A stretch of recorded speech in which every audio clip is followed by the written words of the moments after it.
দেখেন যে পাহাড়ি অঞ্চলে কিভাবে কোন স্থানগুলোতে ঠান্ডা থাকে, অর্থাৎ আরবিতে বলে দফ দফ। দেখেন এরম স্থানে মূলত ঠান্ডা থাকে। দেখেন না ভাই?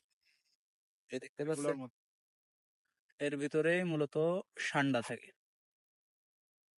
বড় বড় গর্ত রয়েছে, বড় বড় পাহাড় অঞ্চলে বালির ভিতরে ঠান্ডা থাকে।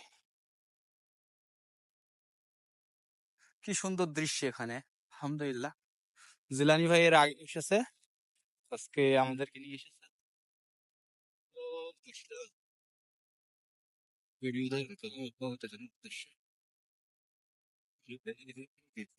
দৃশ্য